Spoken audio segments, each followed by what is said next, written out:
Hello, community group leaders, and welcome to session 3. In this session, we will talk about how to lead in an effective discussion. The first two things you need to remember is number one, people must have time to think. You, as a leader, you've seen these questions before the group even started. You even had time to think through them. This is usually the first time people in the group are actually hearing the questions. Give them time to think about the answer. Since we naturally do not like silence, what we do as a leader is we try to fill that silence by talking. I want to encourage you to look at silence as a good thing, not a bad thing. After you ask the question, what I want you to do is I want you to look down at your feet and wait. Believe me, someone will speak up. All right? Number two is people must feel safe to state their opinion. This is why positive reinforcement is such a good idea. After someone speaks, this is what I want you to say. I want you to say something to the effect of, "Thank you for that," or "That's a really good point." Let them know that they were heard and that you appreciate their contribution. Let me now go through some do's and don'ts when leading a discussion. Do use open-ended questions. We are going to do our best to provide you with open-ended questions, but if for some reason it is not worded that way, please either reword that question or disregard that question altogether.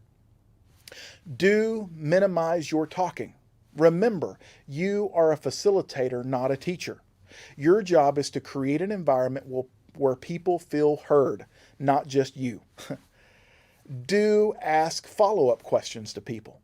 If someone is answering a question and they are staying pretty vague, encourage them by asking follow-up questions. For instance, if they answer, "Well, I just think we need to have more faith," what you can ask them is, "Well, what does having more faith look like in your life?"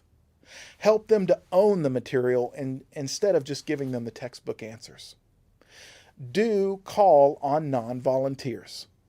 While it is important to give people time to think, it is also good to make sure that everyone is involved in the discussion.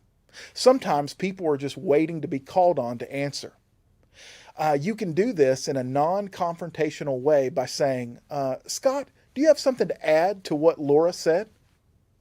Next, we're going to talk about the don'ts. Don't echo or parrot what people said. If people in the group could not hear what they said, ask the person to repeat it. Number two, don't just look for one answer.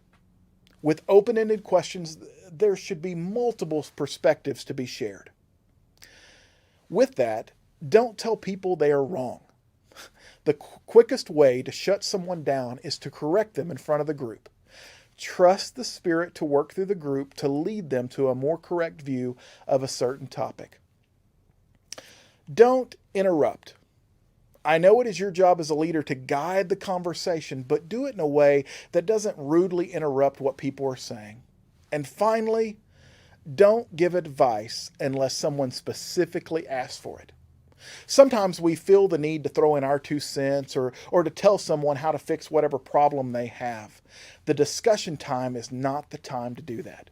It is a time for people to feel seen and heard, not for people to try and play Dr. Phil with other people's lives. I think you will find that the longer you lead groups, the power of a well-worded question far outweighs 1,000 sermons any day. Be blessed.